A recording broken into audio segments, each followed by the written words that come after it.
네, 10에서 13번 문제 같이 풀어보도록 하겠습니다. 독서 지문은 먼저 선지를 먼저 읽는 게 중요합니다. 첫 번째는 윗글 전체를 읽어야 되겠고, 두 번째는 재단법인에 관한 문제니까 실시간용 문제가 되겠습니다. 그 다음에 기역과 니은에 대한 설명, 기역은 무상증자가 되겠고요. 니은은 배당이 되니까 표시를 해두고 요거 비교하는 거니까 요것도 실시간용 문제가 되겠고 실시간용 문제가 되겠습니다. 여기는 보기를 이해한 윗글을 바탕으로 보기를 이해한 내용이니까 윗글을 바탕으로 보기를 이해할 때 사례 문제가 되겠네요. 요거는 다 풀고 나서 다 본문을 읽고 나서 해야 되겠고 일단 대충 누가 등장하는지만 확인해 둡니다. 주식회사 A가 있고 이사회가 있고요. 그다음에 주주가 있고, 그다음에 설립자이자 대표이사 갑이 있고요. 이런 상황에서 A의 이사회, 갑, 갑, 이 정도로 파악을 하고, 이제 본문에 읽어보도록 하겠습니다. 본문의 체계부터 먼저 보면 1번이 법인이라는 얘기가 나와 있습니다. 독립된 권리의 법적 인격체를 말하고, 재단법인과 사단법인으로 나누고 영리법인과 비영리법인으로 나눈다. 종류를 나눠서 이 정도는 파악을 하고 다음 단락으로 가겠습니다. 그 다음에 모든 법인은 자산 운용에 대한 법적 통제를 받는데 세부적인 내용에서 법인의 종류에 따라서 달라진다가 있고 장학재단 얘기가 나오고요. 비영리법인 얘기가 나오고 재단법인 얘기가 나옵니다. 그 다음에 여기는 법인의 종류와 자산은 민법에 규정되어 있지만 이 주식회사와 같이 상법에 적용을 받는다 이런 얘기가 나오고 있죠. 여기서는 주식회사를 얘기하는구나. 여기 주식회사의 자산에 관해서 나오고 첫 번째가 자본금, 두 번째가 크게 보면은 이익잉여금, 세 번째가 자본잉여금 이렇게 구별되어 있습니다. 그 다음에 주식회사 자산운용에 관해서 자산의 외부 유출 여부에 따라 실행의 요건이 다르다. 여기는 결국 실행의 요건을 얘기하고 있고요. 이제 문제를 개별적으로 풀어보면 실시간용 문제부터 풀어보겠습니다. 재단법인을 이해하는 것으로 가장 적절한 것은 기본 재산은 법인의 설립 목적대로만 사용되어야 한다. 그럼 재단법인으로 가서 기본 재산의 부분을 찾아보면 여기 기본 재산에 관한 얘기가 나오죠. 색깔을 바꿔보겠습니다.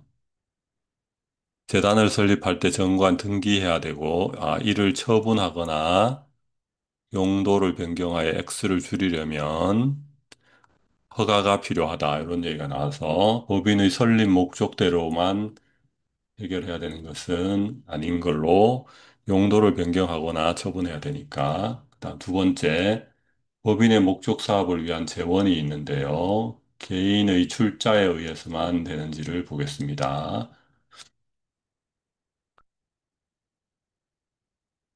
여기 법인의 목적 사업을 위한 재원을 마련하기 위한이라는 지문이 나오고요. 기본 재산이 나오고, 기본 재산 외의 자산으로 수익을 추구해서 법인의 목적 사업의 재원 마련이 가능하다는 게 나오니까 이것도 틀렸고요. 그다음에 자산에 대한 소유권이 인정되지 않지만 자산을 절차에 따라 자유롭게 운영하는 것은 가능하다. 여기 보면 아까 보면은 자유롭게 운영하는 거는 아니죠. 여기 관할 기관의 허가를 받아야 되고 그러니까 이것도 아니고요. 특정 목적을 위해 출연된 재산에 법인격이 주어지기 때문에 권리 의무를 대신 행사할 필요하다. 이거는 세모인데 아마 저 일반 개론에서 나오는 그 부분에서 파악하면 되겠고 5번 원래의 목적에 맞게 자산을 사용 운영 과정에서 결정은 사회 공제 공동체의 판단이 이것도 세모가 되겠네요. 그럼 세모 부분을 보면서 요 세모는 이제 앞에 얘가 재단법인이 이제 비영리이면서 그다음 요 앞에 내용에 일정한 부분이 나오니까 그거는 읽으면서 해결하면 되겠습니다.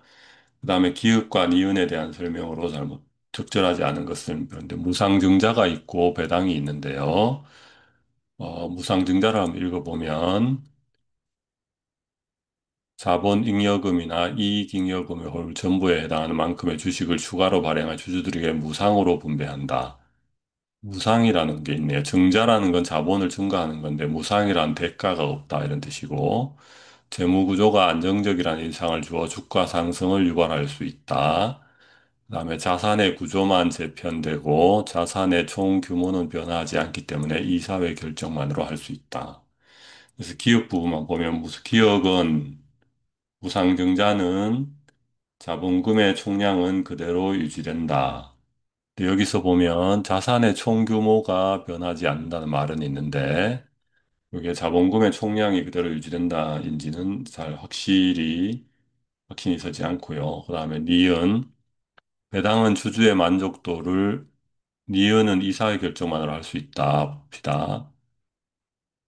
배당은 자산이 외부로 유출되기 것이기 때문에 손해를 막기 위해서 이사회뿐만 아니라 주주총회까지 거쳐야 되니까 이건 틀렸고요. 기업과 니은은 모두 주주들의 손익에 영향을 미칠 수 있다. 니은은 확실히 맞고 기업은 주주들에게 무상으로 분배하는데 주주들이 뭐 따로 내는 게 없죠. 대가가 없으니까 기업은 틀렸고요. 그다음에 기업만 먼저 보겠습니다. 기업은 상법에 규정된 요건과 절차에 따라서 실행돼야 한다. 네, 무상증자도 이사회 결정이 있어야 되니까 그건 맞는 질문이 되겠고요. 기업은 모두 긍정적인 평가를 유도할 수 있다. 재무 구조가 안정적이라는 인상을 주니까요. 그다음에 니은을 보면 니은은 자본금의 총량이 그대로 유지되지 않죠. 왜냐하면 배당이란 건 회사의 자산이 외부로 유출이 되니까 자본금의 총량이 유지되지 않겠습니다. 그다음에 이사회 결정만이 아니라 주총 결정까지 해야 되니까 틀렸고요. 상법에 규정된 거 맞고요. 그래서 자본금의 총량이 유지되는지만 보면 되는데 자본금의 총량은 자본금에 관한 정의 부분을 찾아봐야 되겠죠. 자본금은 주식을 발행하여 조달된 자금으로 발행된 총 주식수의 주식의 액면가를 곱한 금액이다. 그러면 여기에 주식수하고 액면가를 곱한 금액인데 무상증자의 경우에는 자본잉여금이나 이익잉여금 일부 혹은 전부에 해당하는 만큼의 주식을 추가로 발행하여 주주들에게 무상해버렸다. 주식을 추가로 발행하니까 주식수가 어떻게 되나요?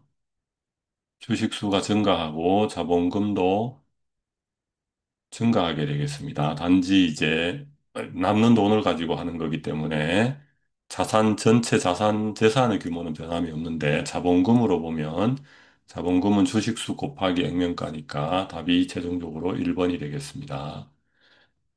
그 다음에 재단법인을 이해한 내용에서 세모가 이렇게 있었고요. 여기 보면은 이제 나머지를 읽어보겠습니다. 법인은 자신의 이름으로 권리와 의무의 주체가 되어 자산 운용을 할 수 있다. 자산의 소유권은 특정 개인이 아닌 법인에게 귀속된다. 다만 법인은 행위 능력이 없으므로 자산 운용은 의해 이루어진다. 이렇게 돼 있으니까 재단법인에 가서 특정 목적을 위해 출연된 재산의 법인격이 주어지기 때문에 법인격의 부여 대상이 재산인지 단체인지 여부에 따라 재단법인과 사단법인으로 나눠진다고 했고, 아까 재단법인은 여기 재산의 법인격이 부여되니까 이건 맞는 거고요. 권리, 의무 대신 행사할 주체가 필요하다. 네, 여기서 모든 법인은 행위 능력이 없으므로 실제 자산의 운영은 정관이나 법령의 권한을 부여한 사람에게 의해 이루어진다. 이거 맞는 표현이 돼서 답이 4번이 되겠습니다. 그다음에 5번은 원래의 목적에 맞게 자산 운용할 수 있도록 운영 과정에서 결정은 사회 경제 공동체의 판단에 따라 이루어진다. 이 부분을 보면 자산 운용이죠. 이때 정해진 절차에 어긋나거나 법인의 목적과 다르게 자산을 운영하면 법적으로 처벌받을 수 있다. 이 자산의, 법인의 자산이 법적 통제 아래 운영되는 것은 자율성, 그러니까 스스로 재단이나 사단법인의 목적이 있겠죠. 그리고 책임의 균형을 통해서 사회 경제 공동 질서의 유지를 하기 위함이지, 이 자율성을 완전히 배제하는 건 아니죠. 기본적으로는 자율성이 보장되어야 되니까, 요거는 틀린 표현이 되겠습니다. 그래서 11번과 12번은 클리어가 됐고요. 그다음에 다시 10번으로 가보면 주식회사의 법인격은 주식회사의 구성원들에게 주어진다. 그럼 주식회사를 해당 파트를 찾아가 보면 주식회사는 어떻게 돼 있나요? 주식회사는 사단법인이면서 영리법인이라고 했어요. 그러면 아까 다시 위로 올라가서 법인격 부여 대상이 단체이면은 사단법인이 된다고 했으니까 법인격은 주식회사의 구성원들에게 이루어진다. 단체라는 정확한 표현은 아니라서 세모를 하겠지만 일단 어, 다른 부분들을 판단해 보고 약간 세모로 해놓고 넘어가겠습니다. 재단법인의 기본 재산은 법인을 설립할 때 정관에 기재해야 한다. 아까 이 재단법인 볼 때 찾아봤었죠. 맞고요. 주식회사의 자본금과 재단법인의 기본재산 어떠한 경우에도 감액이 금지되어 있다. 아까 자본금을 보면 자본금 파트를 찾아가 볼까요? 여기 보면 적자가 누적되어 이익잉여금이나 자본잉여금으로 손실을 보전할 수 없는 경우에 자본금을 사용하게 된다. 자본금의 감소는 회사의 존립을 위태롭게 하므로 신중한 자산이 이루어져야 한다. 어떠한 경우에도 감액이 금지되어 있다는 틀렸겠죠. 그래서 답이 4번이, 3번이 되겠습니다. 그리고 재단법인의 기본재산도 아까 보면은 기본재산은 등기를 해야 되지만 처분할 수 있죠. 그다음에 용도도 변경할 수 있고 액수도 줄일 수 있어요. 그러니까 첫 감액이 금지되어 있다는 틀린 표현이 되겠습니다. 따라서 답이 3번이 되겠고요. 법인에게 주어진 자율성과 책임의 균형을 위해 법적으로 통제된다는 부분은 아까 여기서 읽어봤던 부분이고, 법인의 종류와 관계없이 지켜져야 하는 원칙이다. 이것도 아까 봤던 부분이고요. 그다음에 마지막에 윗글을 바탕으로 보기를 이해한 내용. 이런 경우에는, 케이스의 경우에는 약간 그림을 그리는 게 낫습니다. 현재 상황이 주식회사 A가 있고요. 대표, 설립자이자 대표이사가 되겠죠. 얘는 갑은 설립자이자 대표이사가 되겠고요. A는 주식회사가 되겠죠. 그 다음에 또 지문에 나오는 게 이사회가 있고요. 그 다음에 여기 재산이 하나 있었는데, 이 갑이 기부한 재산이었는데, 출자한 재산이었는데, 이게 기부를 해버렸다. 이런 사실관계로 케이스로 되어 있습니다. 그래서 A의 이사회가 배당을 실시하려는 방안을 실행 보류한 것은 이익잉여금이 충분하지 않았기 때문이겠군. 원래 A 회사가, 주식회사가 이제 주주들한테 배당을 실시하려고 했는데, 이익을 하려고 했는데, 적립해 두었던 재원이 크게 줄어들었다. 그래서 회사의 영업이익을 배당하려고 했는데, 필요한 재원이 부족했다. 이런 내용이 나와 있으니까, 이익잉여금이 충분하지 않았다는 게 맞는 표현이 되겠고요. 두 번째, 가백의, 즉, 설립자이자 대표이사인데 자산 운영에 권한이 주어진 것은 A를 설립할 당시 개인의 재산을 출연하여 주주들에 의해 법인격이 부여되었기 때문이고, 네, 법인격이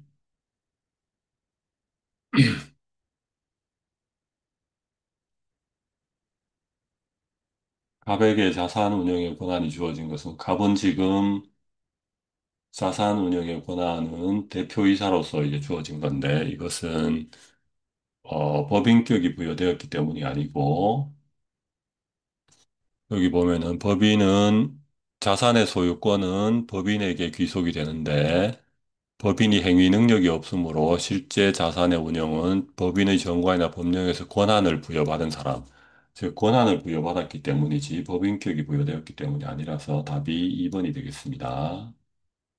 그 다음에 A의 신용도가 낮아져서 주가가 하락한 상황에서 A가 법인의 목적 달성을 위해 자본 거래를 통해 이익을 얻는 방법을 고려할 수 있겠군. 그럼 여기선 자본 거래를 통해 이익을 얻을 수 있는지 자본 거래 부분을 봐야 되는데요. 여기 보면은 자본잉여금의 자본 거래라는 게 있겠어. 주식 자본 등 자본을 거래하여 얻은 이익으로 손실 보전 등의 제한된 목적으로 사용할 수 있고, 이렇게 돼 있으니까 자본 거래를 통해 이익을 얻는 방법을 고려할 수 있다는 근거 지문이 있겠습니다. 그다음에 A의 이익잉여금이 모두 소진되고 더 이상 누적된 적자를 해소할 수 없게 되면 이는 자본금의 감소로 이어져 회사의 존립을 위태로울 수 있다. 이거는 아까 적자가 누적되어 이익잉여금이나 자본잉여금으로도 손실을 보전할 수 없는 경우 자본금을 사용하게 된다.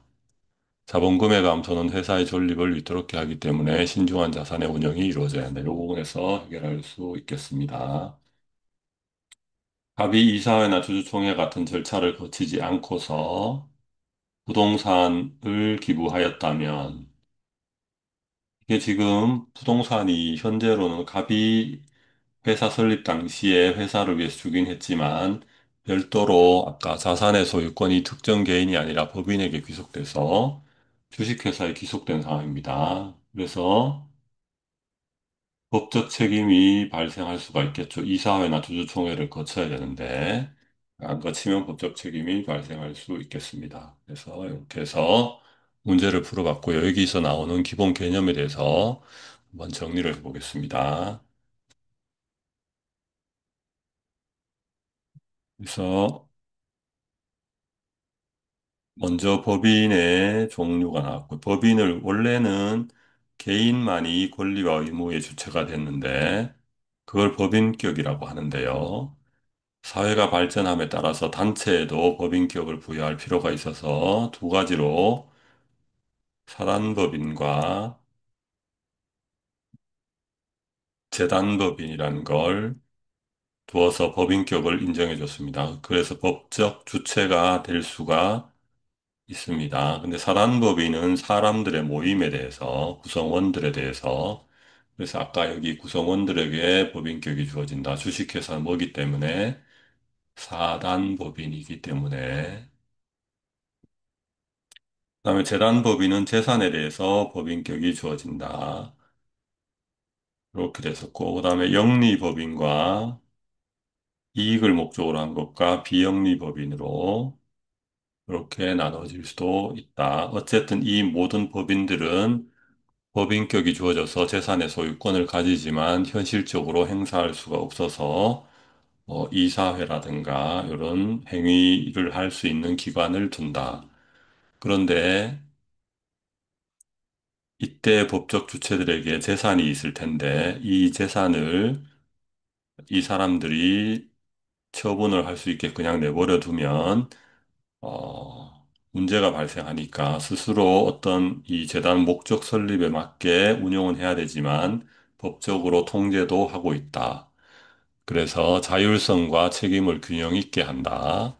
이 자기들 목적을 위해서 설립됐긴 했고 법인격이 인정됐지만 하지만 사회 공동체의 자율성과 책임이 균형이 있어야 되지 한쪽으로만 하면 안 된다. 근데 아까 지문에서는 사회 경제 공동체 전체의 판단에 의해 이루어지는 게 아니고 결정 자체는 이 사단법인이나 재단법인의 어떤 행위 능력을 가진 사람들이 결정을 하고 나서 그게 전체적으로 사회 질서에 위반되지 않느냐를 따져보는 것이지 이게 자체가 사회 경제 공동체 판단에 의해 이루어진 건 아닙니다. 이건 사회주의에서나 가능한 것이고요.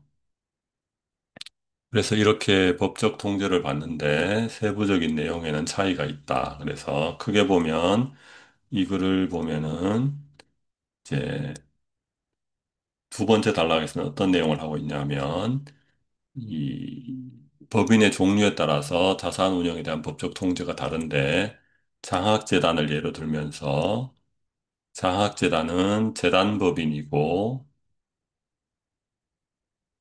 또 비영리법인이다. 따라서 재단법인이고 비영리법인이라서 통제를 받는데 여기는 민법에 의해서 통제를 받는다. 그 다음에 사단법인이자 영리법인인 주식회사는 3단락에서 민법도 적용을 받지만 상법도 적용을 받는다. 두 가지를 다 받는다. 근데 여기서는 더 엄격하다. 이런 내용이 들어가 있습니다. 체계를 보면 그래서 비영리법인, 재단법인의 경우에는 당연히 아까처럼 이사회가 필요하고 기본 재산은 중요하니까 등기해야 되지만 처분하거나 용도 변경할 수 있고 다른 활동도 할 수 있다. 이렇게 돼 있고요. 주식회사는 이제 민법 적용도 받지만 상법 적용을 받고 엄격하게 통제되어 있다. 사단법인이면서 영리법인이다. 물론 법인격은 다른 것과 마찬가지로 구식회사 구성원 단체에 부여된다고 돼 있고 운영의 권한은 이사회나 주주총회 이들은 정해진 법령 내에서 결정권을 행사할 수 있다 이렇게 돼 있으니까 아까 여기 지문에서 A에게 갑에게 자산 운영의 권한이 주어질 것은 A를 설립할 당시 법인격이 부여되었기 때문하고는 별개의 문제겠죠.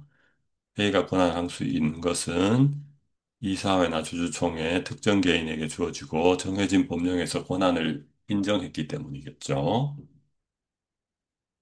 그래서 주식회사의 재산 내용을 보면 크게 자본금이 있는데 자본금은 어떻게 생각하면 되냐면 우리가 어떤 가게를 만들 때 종잣돈으로 생각하면 됩니다. 가장 기초가 되는 돈, 처음에 시작한 돈.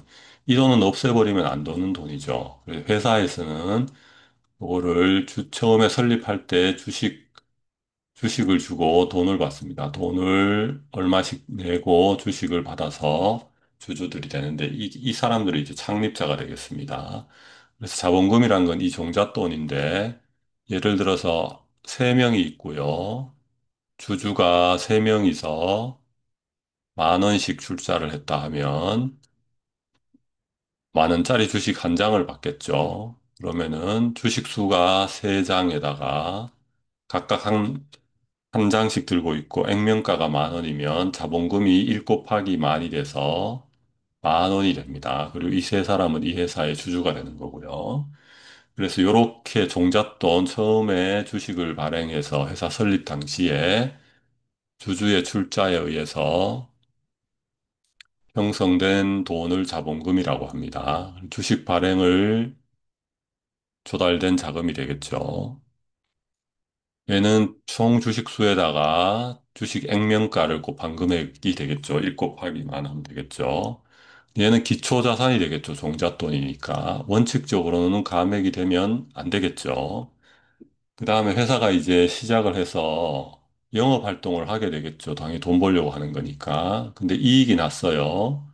그래서 이익을 이제 뭐 사람들한테 이제 대금도 주고 이렇게 임대료도 주고 하고 남는 부분 유보된다는 건 남는 거를 말해요. 유보된 재원이 잉여금, 유보는 남겨져 있다. 잉여금하고 같은 말이고, 이익이 남아있으면 요거는 주주들이 원래 이익 보려고 했으니까 배당을 할 수가 있겠죠. 당연히 이게 주주들의 목적이니까. 혹은 야, 우리 더 다른 좋은 사업이 있어. 사업 투자를 할 수도 있겠고, 아니면 다른 사업을 위해서 하다가 실패한 손실을 보전하기 위해서 할 수도 있는데 이익이 난 거를 남아놨으니까 이거는 자유롭게 활용할 수 있게 되겠습니다.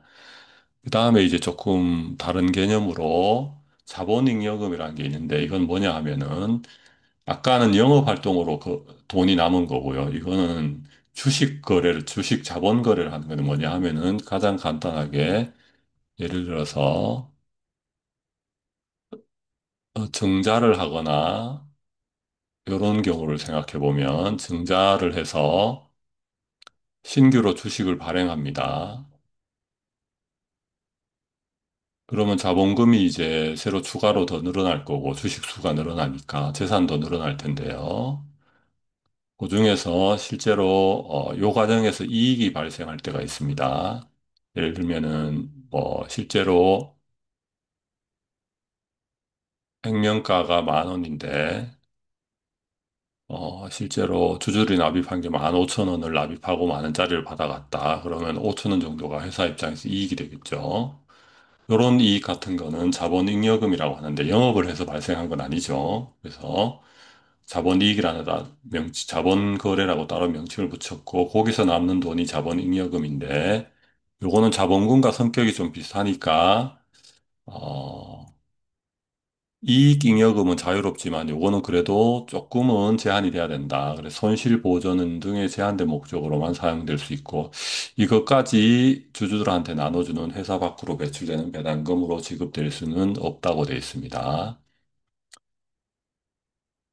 그래서 자본잉여금과 이익잉여금 이게 가장 자유롭고 이게 그 다음이고 자본금은 거의 최후의 수단이고 그래서 이런 그런 내용들이 쭉 규정이 되어 있습니다. 그래서 여기서 전체적인 법인의 구조와 그다음에 민법과 상법 그다음에 비영리법인과 비영리재단법인인 장학재단의 사례와 그다음에 영리법인이고 사단법인 주식회사를 경우를 들어서 법인격과 행위 능력과 재산의 운용에 대한 규제에 대해서 살펴봤습니다. 어려운 내용이었는데 이해가 됐으면 좋겠네요. 수고했습니다.